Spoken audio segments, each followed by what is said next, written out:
We are loud, obnoxious, and completely inappropriate. Viewers' discretion is strongly advised.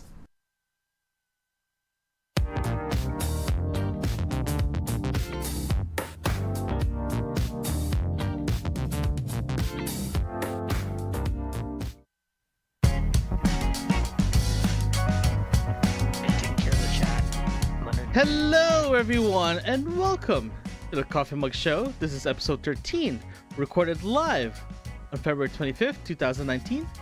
My name is Leonard. I am joined by two of my lovely co-hosts, Derek and Mark, but Mark is actually delayed right now, but we are joined by Chad again this week. Hello, Chad. Hello, Derek. How are you guys doing? Good. Good. So, while we're waiting for Mark, we'll just go. If Mark shows up, he shows up. If you guys are watching us live on YouTube and Twitch, you can join us in our chat room. Our chat rooms are open, so please join us and join us. So before we begin, so last week we had a little bit of a break because it was a holiday, and on Sunday we had our first show for Mark's Garage Tech. And who's ever tapping, can you stop, please? Because I can hear you guys. So Mark did his first show on Sunday. Derek and I were there, and it was a good show. It was 2 hours long. We are going to release the edited version and also the full 2-hour version of the video on Thursday. So stand by for that one. And his show is going to be will be released every Thursday.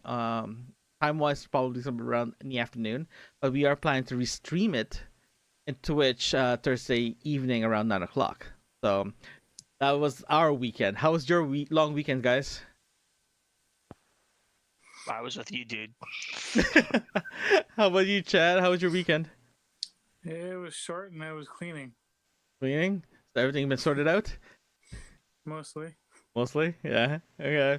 For our lovely viewers, going back to Mark's video there, lots of bloopers in there, fun to watch. Take a look. Lots of screws flying everywhere, literally and figuratively. Yeah, we were doing it in his garage because it is a consumer-related show.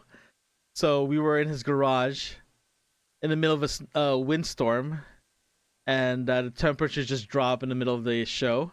So you can actually see the breath, the moisture from our breath coming out, especially on Mark's side. So it's pretty interesting. So let's begin here, guys. So our first topic today is Galaxy Fold. It's finally showing up at in April 26th. This phone actually has 6 cameras and 2 batteries, with a low offering of $1,980 US.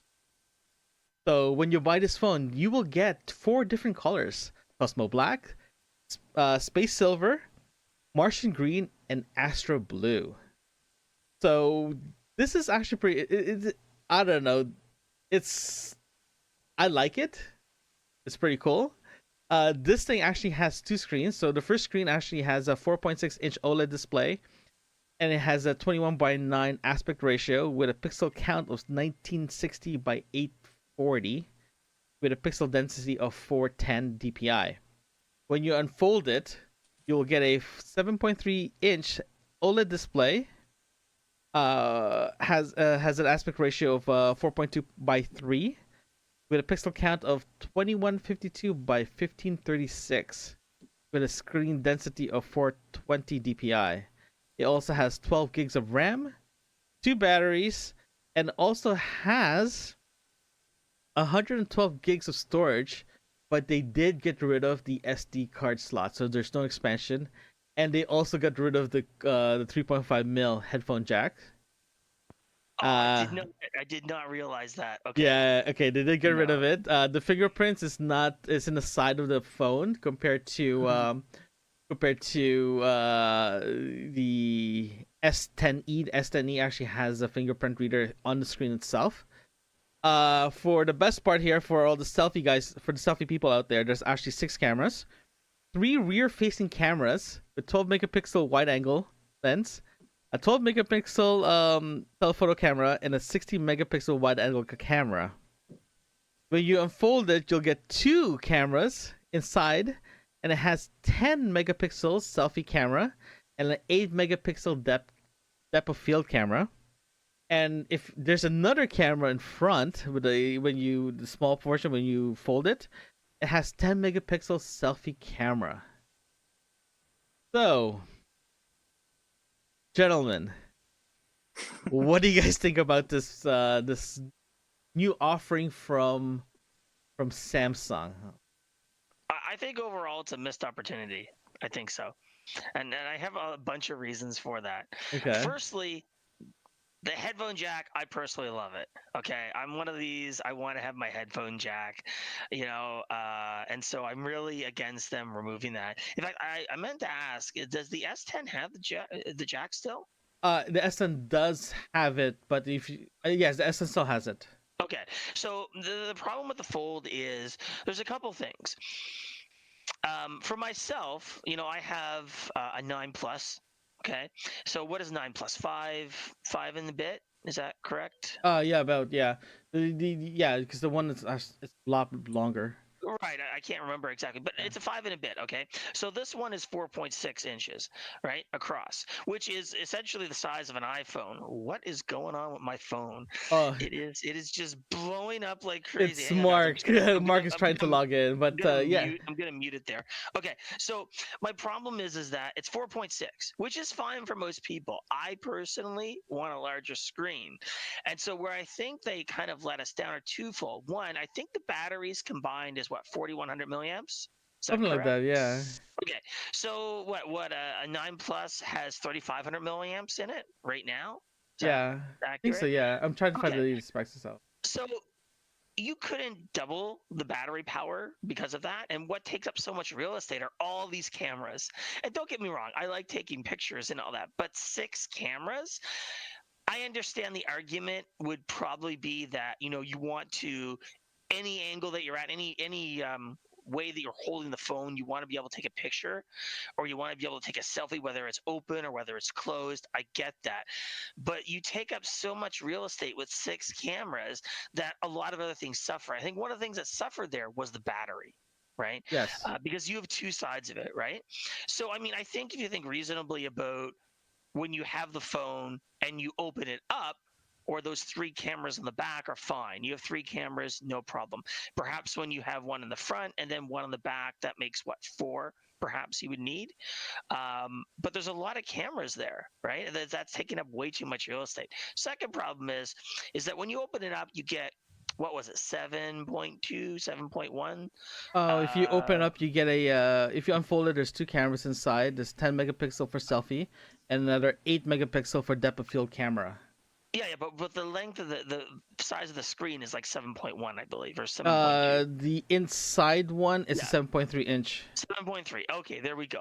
If you took an S9 Plus and you did the same thing to that, think of you would have almost tablet size. That would almost be close to 10. Right? It'd be like probably 9-ish, whatever. You're pretty close to the size of the iPad mini. Right. That's what I would look for, right? That's what I would want from a size perspective, because you're not sacrificing anything else in regards to doing that, right?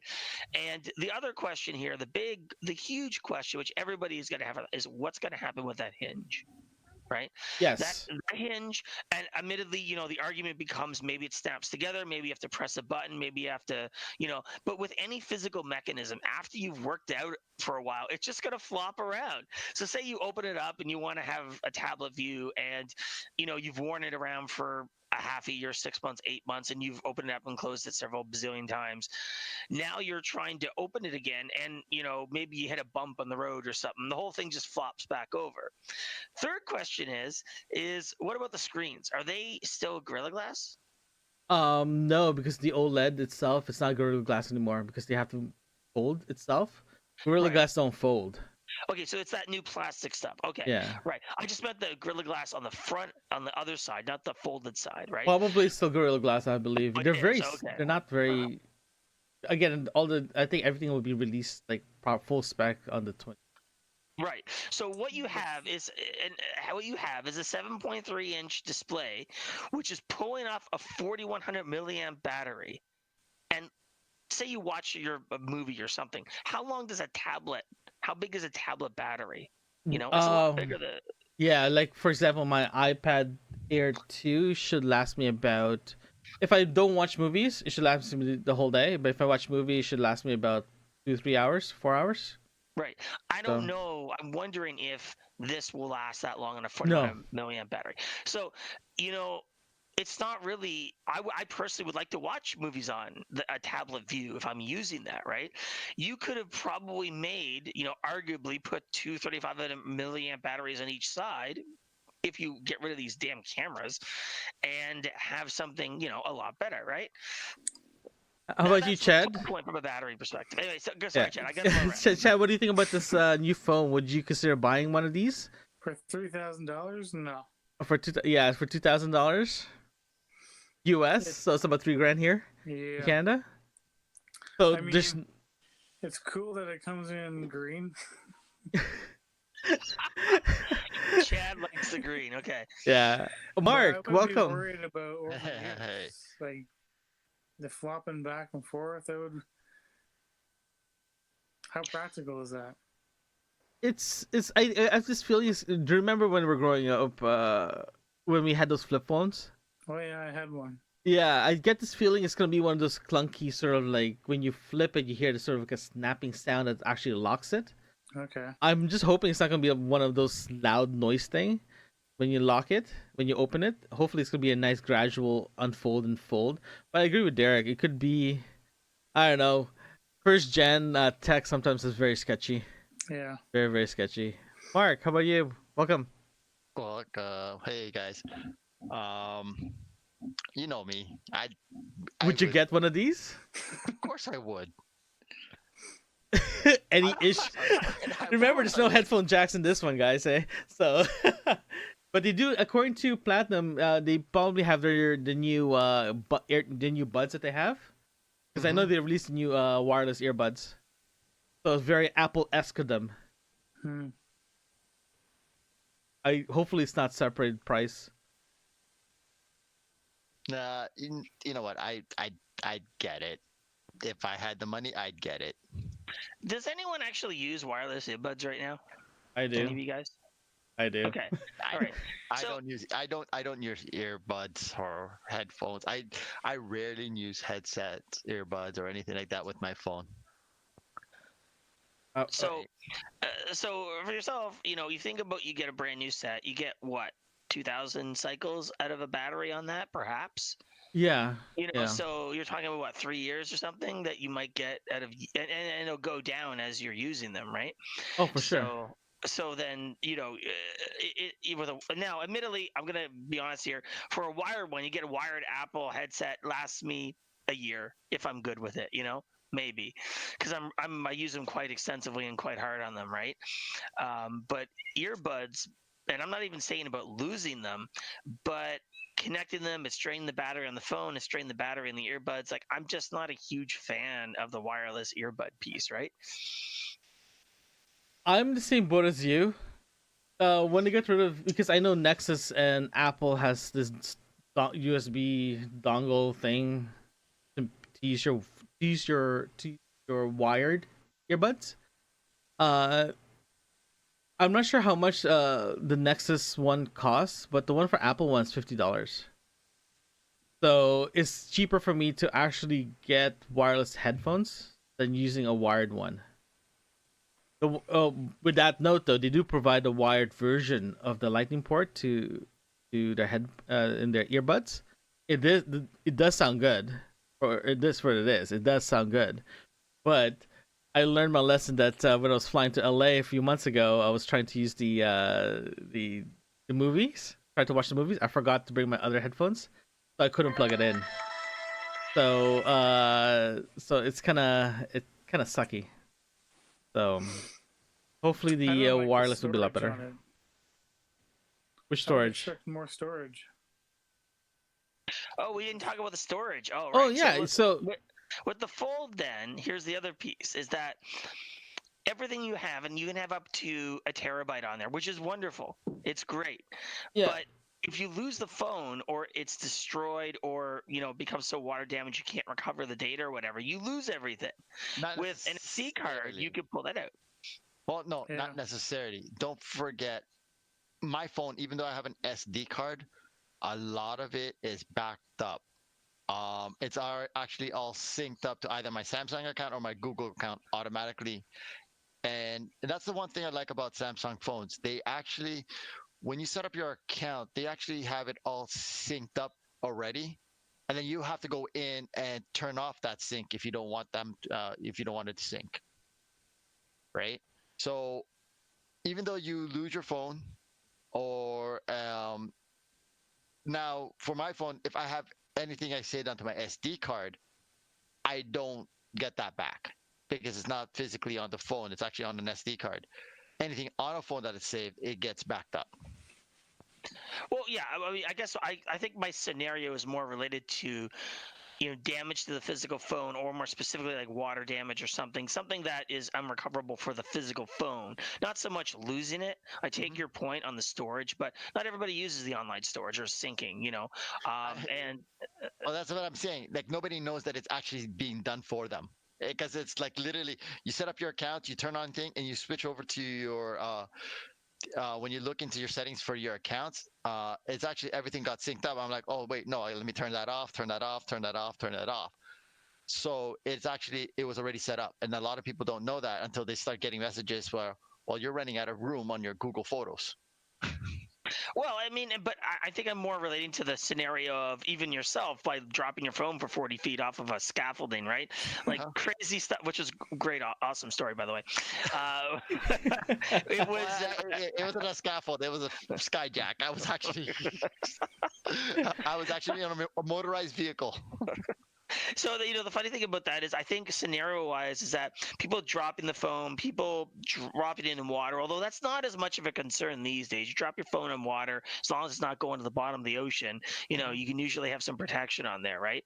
But if the phone dies, you lose all of that. At least with an SD card, there's the opportunity to recover something, right? And the fact they've removed it, and I hope that's not going to move forward with another piece. And that's not to say the SD card can't fail. I've had SD cards fail, which really sucks. But, if you get a decent SD card, they usually don't, right? Well, here's the question for you guys, because all of you guys actually use Samsung. Would you guys prefer getting the Fold or the S10? I'll get both. Well, if you have one choice, you can't be too greedy. Because it's out now and it's available for me to get. It's a pre-order and it's cheap. Well, it's not that much cheaper. S10 Plus, I think with 512, it's $1,600. I'll tell you what, we're going to tell Samsung that we will review both phones. You'll get the Fold, I'll get the S10, and we'll do a comparison fight on it. Okay, how's that? So for Samsung, if you could just, send a couple our way, we're happy to review it, wonderful. Real world testing. Real world testing. I will give it to him. Yeah. But no, I get, well, again, I'm not saying I'm a Samsung fanboy. I love Samsung phones. Don't get me wrong. I even love Samsung TVs. Samsung soundbar. I'm not a fanboy, but I just love. Oh, really? Couldn't tell. It's just they make good quality products, right? I mean, it's the same thing with Sony. If Sony came out with a phone comparable to Samsung, I'd be going back and forth, right? I will stay away from Apple. You know that. I will never touch an Apple, like an iPhone. This show is made by Apple, by the way, if you're wondering. How's that? Everything is actually made in an Apple computer. What do you mean? All the graphics and all that stuff. Oh, yeah. Oh, you do your video editing on Apple. Okay, fine. But no. I mean, like, yeah. I you guys know me. If it's brand new tech, first gen, whatever, I'll go get it. I would love to test it, right? So. Okay, here's a little price check here, guys. According to Samsung's website, the S10e is the lower version of the new S10. It starts at $749.99. Yeah. This is US. The S10 regular is $899 US. The S10 Plus is $999.99. Starting. Yeah, that's This what I'm is just saying. I starting. think the 512. Actually, here I can get you a price right now. On the Oh, right 512. now the Fold actually comes with a 512 gig storage already in it. Yeah. Right. So I don't know. To be honest with you, I want to see this work because I see this as the future of like mobile computing. But like I said to you before, you got to have a better battery. You got to have more battery power than 4,100 milliamps. That's just ridiculous on it. So sorry. So for the S10 Plus with 512 gigs, you're looking at about 1750 Canadian. The 1 terabyte is 2210 Canadian for the S10 Really? Plus. Yeah. Wow, that's insane. So that's why either or, I get either one. Like, I mean, I can get the S10 Plus with 512, $1,800. I spend a couple of, maybe I throw in $400 more. I get the Fold. Okay, here's the comparison. The iPhone X, the 5.8 inch, starting at 1379 Canadian. The XS Max, the 6.5 inch, starting at 1519. That's just comes with, I think it's 64 gig. I think it just comes with 64 gig. I think starting. Yeah, starting at 64 gigs. And if you want the 512, this is just for the small one. It's 1859 already. See, Samsung beats them out again. Price. I wouldn't get the Fold at that price without the bugs being fixed. Oh, I agree with Chad 100%. Would you guys buy this right now? It doesn't matter if it's a first gen buggy phone. Not right now. No, I don't think so. I would. Again, like you're a fanboy though. We know that. It's just honestly, I've been. When did they first introduce this, or when did they first start talking about this? Last year they announced at the Mobile World Congress. They actually announced this whole thing last week. Wednesday. Yeah, I know they announced it, but it's been going on for a lot. Like them talking about it. Yeah, I think we were talking about this last year, right, when they first announced it, and it came out, like the announcement came out about the same time or right before the S9 got launched, if I'm correct. Oh yeah, they were talking about having a fold-up phone for a while now. Actually, all the manufacturers. Yeah, even Huawei. What's his name? The Chinese phone. Huawei. Yeah, Huawei just released theirs, like in Mobile Congress, like a couple of days here's ago. The thing. Compare Huawei's to Samsung. The Huawei is bigger, better life, better everything, overall. But what's the price? It's actually cheaper. No, sorry, let me phrase that. They haven't announced the price yet because they just released it at Mobile Congress in Barcelona. So they haven't really released the pricing yet, but they did show it off already. And the initial reviews or initial people holding it, all the tech reviews, they said it's actually a lot better than Samsung. It's bigger, but the build quality, Samsung probably wins still. But they said spec wise, the Huawei is actually a lot better. Do we have any comments from the chat? Hold on here. Let me go through. I ain't in the chat tonight. Platinum was saying that where's Apple's foldable phone? Right now there is none. I did check. There's a bunch of like rumors, but I have to feel they're not going to do that. We have to wait like 3 years, and then Apple claim they did it first, and all that kind of stuff. They'll claim it to do it better, according to them. What else here? Well, let's see. Forbes does have a article that came out today around 10 to 8. Has been planning a folding phone since 2011 using this level of thinking. Yeah, so that's from Apple? Apple has been planning something from 2011. So yeah, they've been planning for a while. They haven't released these. Yeah, they're not going to fold. They're not. To be honest with you, I agree with Derek. If Apple decides to do something folding like this, it's not going to be released until like 3 years from now. There's no way they're going to have something right away. If they do, they're going to make this so elaborate. It's going to cost us $10,000 to get one. Well, They're already ridiculous. No, it is true though. Apple is losing its grandeur. It's I know, falling I very quick know, there. I know. Sucks. I actually got a question for all of you all from the chat room here. If you guys get an option of buying, if you decide to get a phone, would you guys willing to buy first gen technology or just wait for the second gen to come out? You guys are willing to accept all the issues for the first gen technology you guys are gonna buy, especially phones. So that's my question to the chat room. Would you guys buy first gen phone like the Fold, and hopefully that's gonna work properly? So leave your comments in the chat room, guys. I think it's really a question of, does it have what you want? I mean, just because it's the newest greatest thing, for me it doesn't check the boxes, right? That's why I wouldn't get it. Not that it isn't cool, not that I think that it isn't awesome, but it just doesn't check the boxes for me, right? To be honest with you, Derek, I agree with you in a sense in that one because I'm a big firm believer of tablets. I use tablets a lot, and if I can combine my phone and a tablet and just unfolds, I'm definitely in for that one. But there are some stuff I agree that's missing. But you also got to remember the technology that is coming down the pipeline, and I'm not sure who was presenting it. It might have been Samsung. It was more like a rollout paper where, you had, I think there was something like that. That I think is more a little further in the future, but I think that's where we will eventually move to beyond the smartphones, eventually into that sort of flimsy paper kind of sci-fi kind of display. I've seen demo stuff of it. I don't know where it was at. It was probably some convention or something like that they were holding, but it was probably within the last year or two. Yeah, probably CES.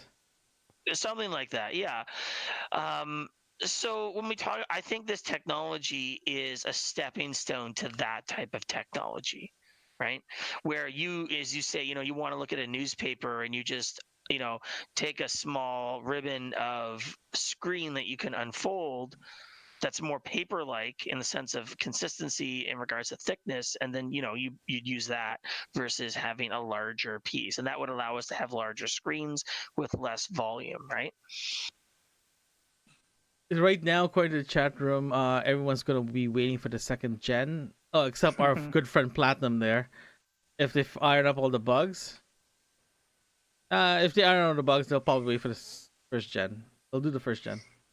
Sorry. I'd be curious with the Fold on gaming. This How one does have a practical that line. is. This one Yeah? actually has a line, yeah, compared to Huawei. This one actually has a line right in the middle of the Fold. So you will see that line. What, on the Fold? On the Fold, yeah. There's a line? Oh, I thought There's there a wasn't. there's theoretically there's no line, but you actually see sort of a darkened area where the Fold is. If you That's actually not good. Google, I'll see if I can find it. But yeah, there's actually a line circuits that's spacing it, that separates it. But yeah, there is a line. I didn't think there was. That's interesting. Well, I thought theoretically, this- it's a full screen, but there's no gap, but you actually see where the Fold is.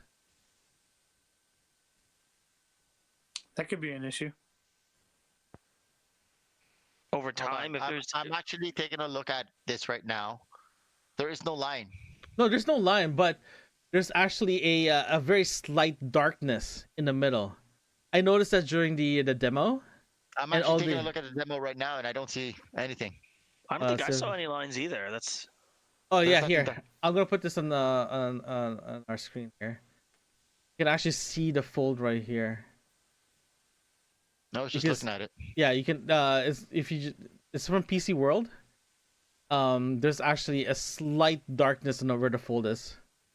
But how That's- old is that? Is that from this week or? That's from this week. Yeah, that's the first time. That's the first thing I noticed when I saw the photos of the Yeah, phone. no, but that device that they have, it was that pre-release phone. No, that was after the demo. Last week. Yeah, so it's a pre-release phone.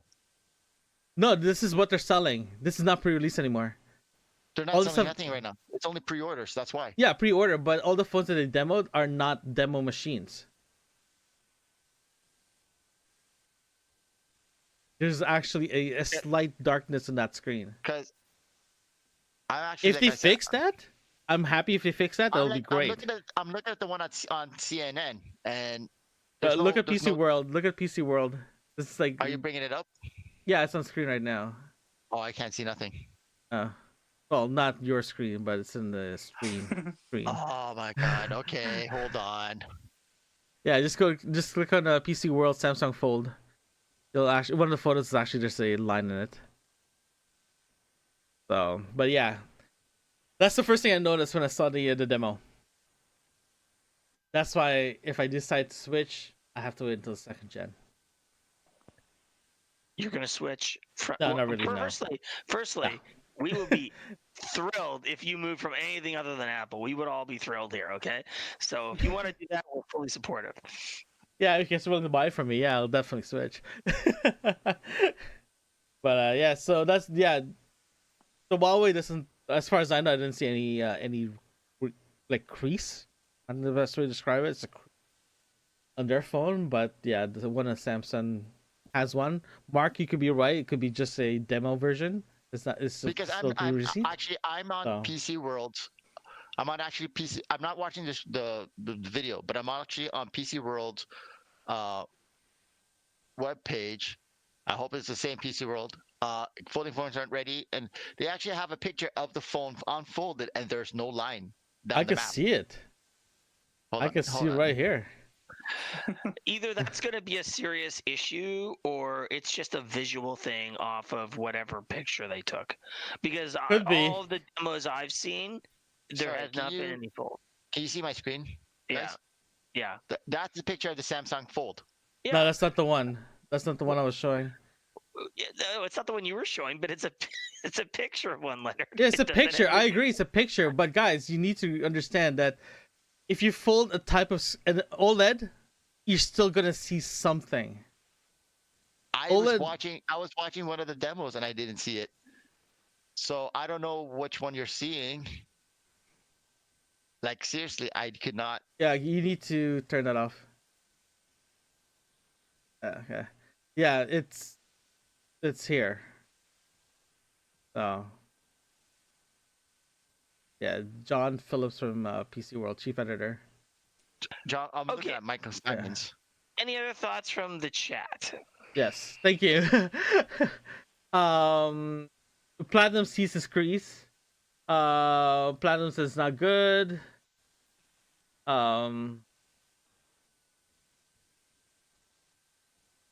It's again, it is just a wrinkle. Platinum letter with the fold makes you switch to Apple.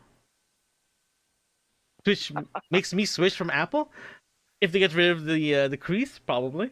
Man, but, if we go to a store and we look at one of these physically and there's no crease, we're not gonna let you hear the end of it. I know, right? None of us has found the crease here. Okay, so let's move on here. Any last words before we move to the next topic? Mark, start with you. I'm good. Sorry. You got me. Now I'm looking for this thing. But looks like Apple needs to iron some things out. I'm sorry? Looks like Apple needs to iron some things out first. Yes, exactly. How about you, Derek? Any last word regarding this Samsung Fold? That was a terrible pun, Chad. That was so bad. How about you, Derek? Any last word for this for the Fold? No, No? I'm good. I said my piece. Chad, you? Beside your pun? That's about it? Okay. Our next topic here, this is actually requested by Mark here. Drone Delivery Canada is unveiling its 180 kilogram, 400-pound payload cargo delivery drone called the Condor. DCC is pleased to announce it's unveiling its largest payload cargo delivery drone with a 180 kilogram capacity. It's been displayed and been released to the public on March 19th at the TMX Broadcast Center downtown Toronto. It is a Canadian company, of course. So far, right now, it is going to be aimed for logistic companies like logistic providers, postal services, fire response, parts delivery, medical supplies, and e-commerce. So this drone that they're releasing, or they just released, is designed to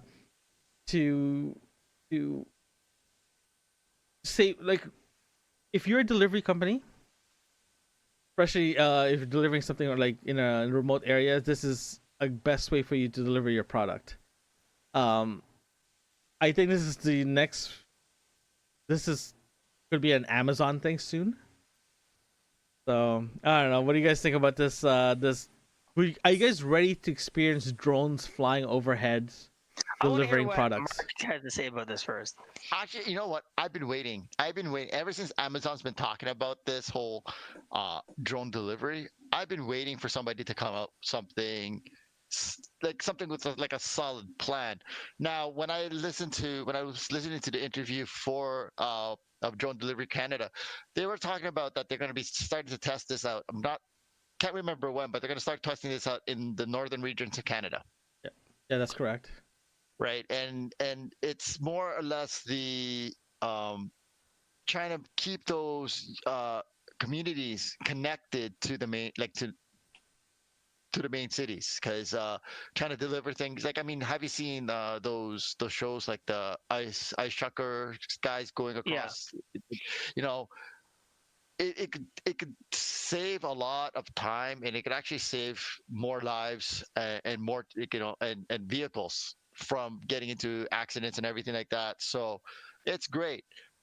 But my thing is now, isn't Canada launching new laws regarding drones and Personal drones only. Personal drones. Only personal drones. If you're doing a commercial or like this, like Drone Delivery Canada, they actually have a different license they have to use. Okay. All right. So that takes care of that. But then again, there's also how far, like, what are the ranges of these drones? Right now, the one from DDC is 200 kilometers. It's actually fairly decent distance, but that's assuming good weather. That's assuming lots of factors involved with that, right? Yeah, because you still can't fly this if the weather's bad. No, you still rely on GPS. You're still relying on proper maps, proper everything. If you give the wrong coordinates where the package is going to be delivered, you're kind of screwed. Right? And the other thing with this is, for me, I don't really see this as being a technology for in cities. This is definitely rural and remote community stuff. You're not going to be able necessarily to land a 400-pound drone, at your front door for several reasons. Some people are in condos. Some people are on, what are we going to have? Landing pads everywhere? Just can't have these come down on top of your head. So, and another thing is, if one of these fails, it's 400 pounds coming out of the sky from a couple hundred feet up. You're dead, man, if this hits you, right? I can't see it happening like down Yonge Street. You can see it happening. Well, it'll catch on like power lines and so forth. And, maybe if you have a dedicated area for parcel transfer. So say, for example, just for argument's sake, they get a cargo plane in and they move several drones and they move it to another sorting facility. That could be a heck of a lot faster from a delivery perspective, rather than having it dropped off at my front door, because you have power lines in everywhere. And if I get a 100-pound package, great, wonderful. Where's it going to put it? On the street? It's not going to be able to fit in the driveway after 400 pounds or something to that effect. At least not necessarily safely, that I would see. So I see this more as a rural delivery piece. Like if you're on a farm or something, this is great. Drone can land in the middle of the field, no problem. It doesn't really matter, right? Or even in Alaska or the Arctic. Yeah. Well, having said that, again, we go back to the weather conditions, because there's more extreme weather is in those areas. And when we say extreme weather, did you just say put a coat on it?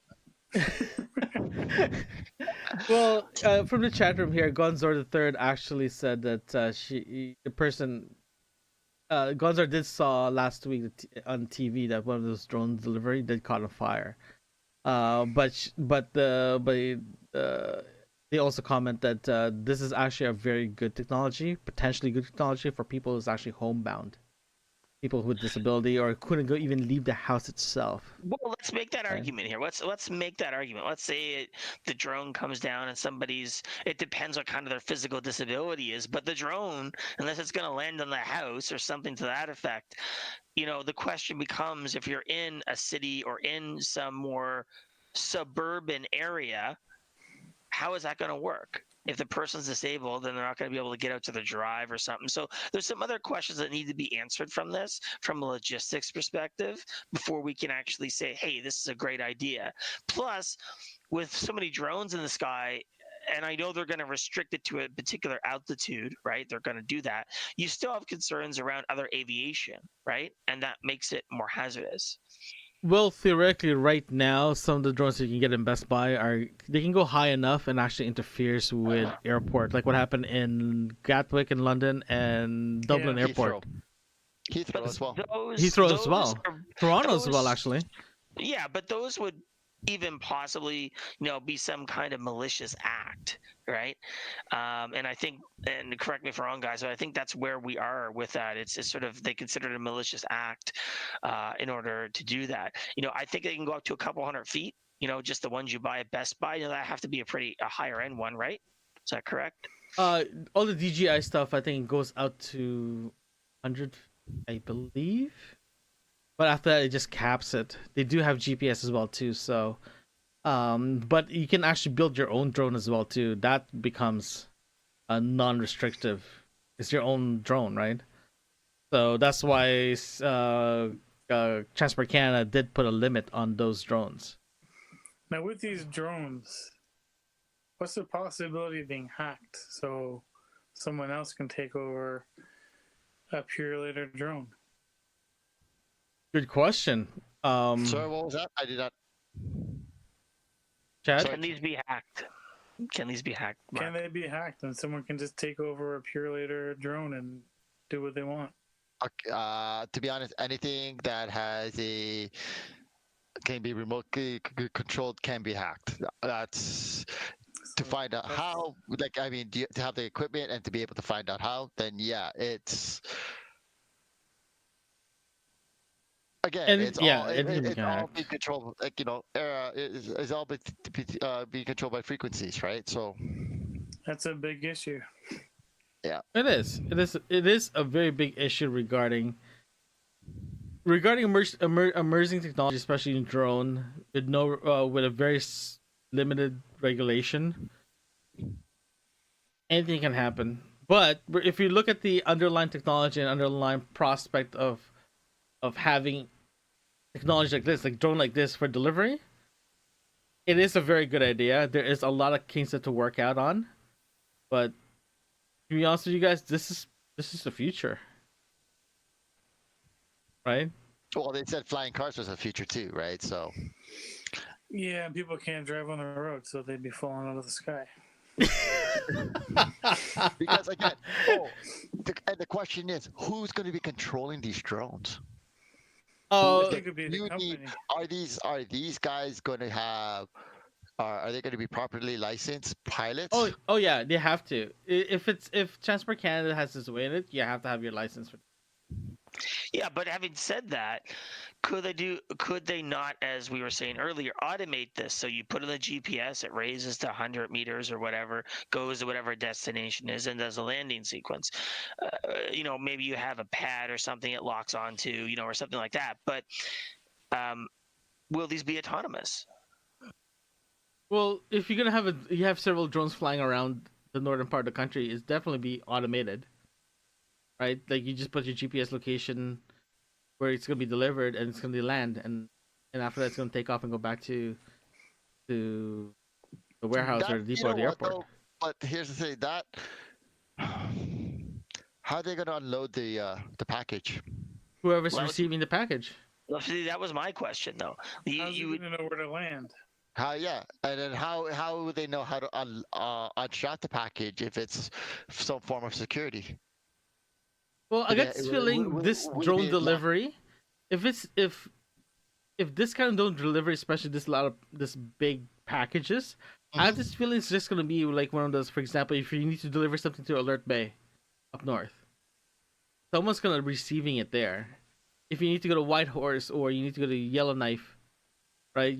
Someone has to pick up that delivery. I think the concept of this is just to go from point A to point B. Without any human. Center. But Yeah. having said that, let's think about that. Let's think about deliveries to those remote locations. Per pound, for the amount of fuel that, a smaller plane, mostly it's smaller Cessna planes that get into these places, right? That they load those up with cargo, a few hundred pounds, whatever that might be, and then they send it over. From a fuel perspective, or quote unquote a battery perspective, what is going to be better for pound, the drone or a larger plane that has more cargo capacity on a one shot? It'll be the plane. Cargo capacity plus distance. Again, the drones, it's stated that it only has a 200-kilometer radius, like a 200-kilometer flight time. But having said that, is charging the battery cheaper than having, a 200-pound guy in a plane that has to support him and the weight of the cargo? Is that better economically than having him go up? Would 7 flights of the drone be as equal or less than the pilot taking the plane up or something like that? And that's where the business economy part comes into it, right? Well, the e-commerce piece. Well, right now, this drone is actually uses, according to DDC, they're using the next gen gas engine. Right? Really, a gas engine? It's a gas engine, yeah. It's not a battery operated. So, if, for example, just use an argument, it's a 1 liter tank of gas. This drone is using compared to a cargo plane. I actually take more issue with that, because that's not a really sustainable business model in regards to doing that. You want to have renewable energy, right? Sorry, Chad, what you were saying? Then it's going to have to load up on gas several times for a long trip. But even saying that, gas in remote areas is very valuable. Yeah. You're going to set the thing there. Actually, Derek, let's put it this way. Actually, I remember this because this was from a kid show that I watched years ago. The question was, which is more economical, a car driving kids to school or a school bus? So they took, they had how many students go on the bus, and then they took the bus, one shot, 20 students was delivered. The car can only drive 4 students at a time. So it had to make 5 trips to do that. So even though it is a bigger vehicle and the gas tanks are bigger, the fuel economy used to transport 20 kids in one shot was cheaper than taking a smaller vehicle with 4 kids and driving them back, driving from one location to the other, because the car had to make 8 trips. So let's say in that time period. Right, and so that you're sort of making that argument coming from what is the cost benefit of these drones up north, and what it will probably turn into is a premium service that's offered by Amazon, whatever you might be, blah blah blah. Where they could say we can get to you anywhere. There'll be that argument. We can deliver to you anywhere, but it's going to cost you $50 to get the drone to come in, right? So something stupid like that, right? Some premium service that you have to pay for. But again, it's a premium service that we pay for now. Okay, well, do you want to wait 10 days for your package to come in, or do you want to pay $20 and get it the next day? Well, I take your argument, but it's like, again, it's everybody has that business model. Sorry, I just dropped something. Everybody has. Who's going to be an Amazon Prime? Yeah, like what are you going to pay? Are you willing to pay the extra amount to get your package faster? Out of everybody on this call, who does not have Amazon Prime? Does not have Amazon Prime? Does not have Amazon Prime. Actually, raise your hand who has Amazon Prime. Okay. But here's the thing, though. But have you noticed that we've been this concept of paying extra to get the package faster has been around even before Amazon? Oh yeah. Even before Pure Later, even before shipping, all that kind of stuff. Yeah, no, definitely.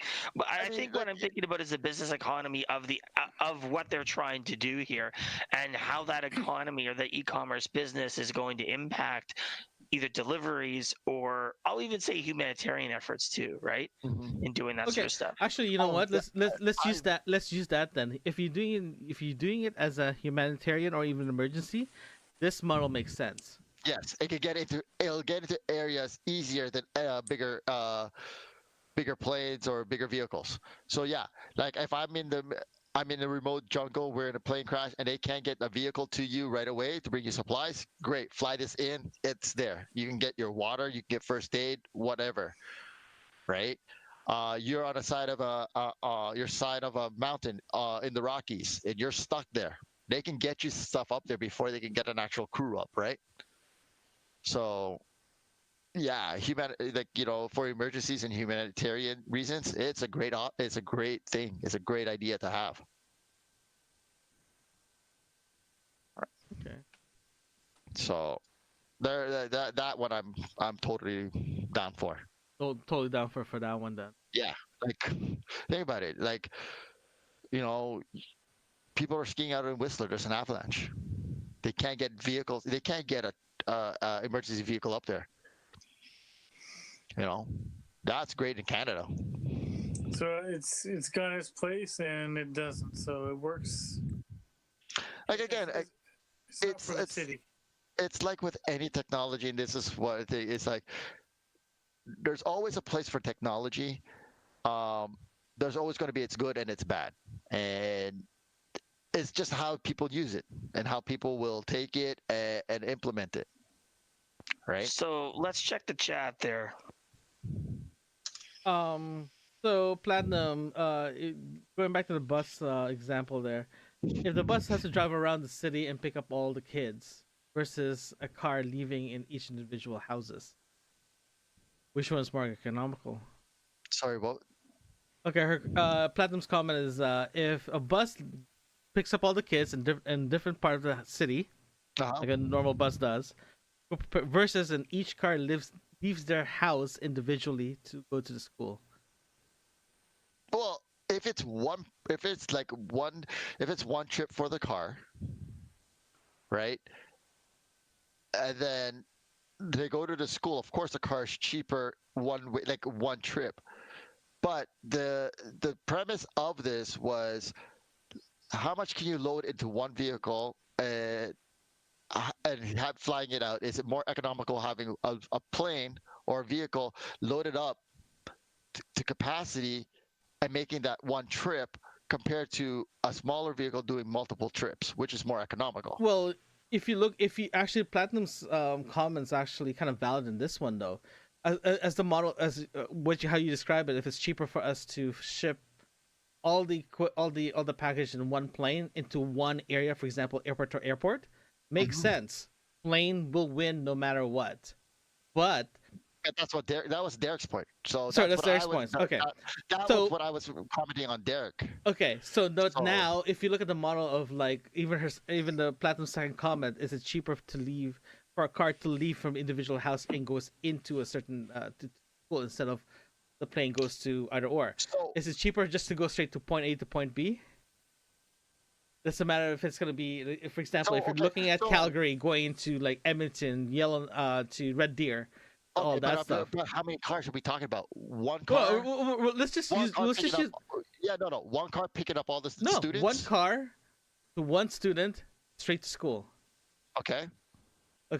If you look at the drone model, if a drone leaves the airport, it goes to every single stop that needs to go to, compared to a plane has to go to all the stops with all the cargos. And remember, as soon as it gets to the location where the airport is, it still has to transport all the packages out. Okay, that's in the city. No, we'll use city to city, inside the city. No, okay. Yeah, city, you want to do city, yeah. Okay, you want to go city to city. All right. So you want to take a bus from city to city to pick up a student to deliver them to one school. Or inside the city itself. I'm trying to understand the actual question here. Okay. So let me say this again. Okay. So if we take the school bus route, okay, if you take the school bus route with 5 stops picking up all the kids, right? Instead of having a car to drop the student off, like a 1-to-1 ratio, like house A goes to school, house B goes to school, versus bus goes to house A to house B to house C to house D, then to school. Yeah, Leonard, Okay. but your model isn't being efficient, right? You could fit 4 kids in the car, right? No, You're no, saying one to one to one. that if it's coming from an individual, individual location into a one destination instead of having a again, bus so model. you're The same gonna, thing in the drone, though, right? no, what you're doing is 5 companies versus 1 company. No, we're just talking about one drone company Okay, here. so one drone company. Okay, so one drone company. We got a school bus that will pick up 5 students. Okay, one bus to pick up 5 students, one gas tank to fill. We got 5 drones, 5 gas tanks to fill. I feel like we're doing a math problem from I ninth know, grade. I know. But Okay, let's finish this thought here. Let's finish this thought here. But it is math, and you guys just the way that you stated it, it's one vehicle picking up how many packages or how many students versus one car taking one student to school. So if we got 5 students who have to be driven to school, which are like 5 drones, 5 individual drones, you have to fill up those 5 individual drones. You got one bus, you fill up that one tank. But theoretically, the drone's gas tank is smaller than the plane. That's right. It is smaller, but who has a further traveling distance? Theoretically, tank, you have with multiple. one Okay, tank of gas. I understand that. I understand that. But remember, a plane has to still have to go to an airport. The drones doesn't have to. No. But again, with the drones, if they're talking about the northern regions, again, you also said it earlier in the conversation that there's one location that they drop off and pick up. So if they have to have one central location to drop off and pick up, it will also be something that the drone can land at, which is actually, like, most likely it will be at the airport out in the northern regions. So Because will they're not, the drone, because you have to take a look at who's going to pick that package up, who's going to sign for it, who's going to unlock it, who's going to unload it. And is the again, drone going to have multiple Yeah. deliveries or just a single delivery? That's the thing, though. The DCC doesn't really say how this model is going to be distributed or how this delivery is supposed to be done. Fortunately, so but the underlying conversation we have in this one is the topic is this a very viable way to transport goods? I think that's the best way to describe it. It's, instead of like hiring a big plane, cargo plane, especially for items, versus a drone. mind you, okay, here's the thing. Also, all delivery companies already have bought their planes. They're not hiring somebody. They have already bought their planes. So they're going to have their planes, or they're going to have that one Cessna out there that it's theirs and that they maintain. Because as a company, I would like, it's perfect example, UPS and FedEx. Do they rent out their planes? Do they rent planes? No, they own their plates. They all own their planes. Canada Post, they own their planes. No, Canada Post uses Air Canada and WestJet. Well, Air Canada is, well, and WestJet, but That's a different topic for a different day. Yeah. We'll bring a logistic person for that one. Air Canada and WestJet, well, here's the thing, because they don't rent the planes. Yeah, they have to pay whatever shipping. That's why we pay shipping charges to these, and that's why we have to pay for postage. But again, like major delivery, like Amazon or Amazon uses UPS a lot of the times and Canada Post. But FedEx and UPS, they all have their own planes. Oh, actually, Platinum did made a good comment here. Plane has overhead costs for like pilots, ground crew, and all that good stuff. Like big ground crews. Drones actually is very automated. There's no pilots. Theoretically. But that's assuming they're going to be automated. Well, it has to be. Just no one's going to be piloting 20 drones flying at the same time. How do we know? How do we know that? Don't forget, Well, these are big. That we don't know yet what's going to happen because yeah, good point. Yeah, okay. we don't know because Transport Canada says no automated drones. They all have to be manually flown. Right? Nobody has said anything that it's going to be automated. Well, the question now is we have to ask this. We should definitely revisit this as soon as we have more information regarding DDC's drone delivery platform, because I get this feeling that it's nice to release a drone like this, but it would be nice to actually get more information regarding Hey, trust how me, this is supposed to be flying. if they haven't released automated planes and automated cars yet, an automated drone is. Think about it. You know So what I any mean? last? Yeah. Oh yeah, I agree. Okay, guys, we're running out of time here. So, what's any last words, comments regarding the drone delivery services in the future, for the future? It's like I said, if it takes off, great, and if it's used for humanitarian reasons and emergency reasons, I'm all up for it. Deliveries, I'm still sketchy because, again, I don't want a 400-pound package dropping on my head. We don't know what there's just so many variables that can happen with a drone, right? So Yeah. Well, put it this way: it's CSA approved. it is CSA approved, hey, but guess what? I could be some stupid kid on the street with a BB gun. I see a drone, I'm gonna shoot at it. Yeah. Okay. How about you, Derek? Any last comments? Comments regarding this drone? I think I'm in agreement with Mark on this one. That. It's the man. I'm with him. Okay, Chad. How about you? Any last comments regarding the drone? Yeah, same. It's got its place. Just I can't see it in the city. With that said, Oh, well, wait, thank wait, you. wait. So hold on. I have to go back to the Samsung Fold issue. Okay. Okay. Do it fast. I Okay. just have. Okay, so it is not an. It is they're questioning it if it is an issue. It is not. Nobody knows for sure what it is. They are thinking, does it appear only on white content? Does it appear on certain angles? Because predominantly out of the whole demo, it was not seen. And then at one point, it was just there. So in regards to what Samsung has, they don't know. They don't know what this is. So, ladies and So- gentlemen, so- Samsung's Fold first gen has a bug. Oh, they don't even know it's a bug. You can't even say it's a bug because they're still questioning it. It's in It the is internet. It is officially a bug. Ah, yeah. Did you read the full article again? It's a bug. Did you read the full article, I know. mister? Yeah. Yeah. So I I did. Did you got a just question did you for just Mark. skip through it and just say, "Oh, it's a bug"? But did It's you a read bug. the full? I'm calling it a bug because it's not supposed to be there. It's a bug. I got a question for Mark. What's that? Are you getting your Fold delivered by drone?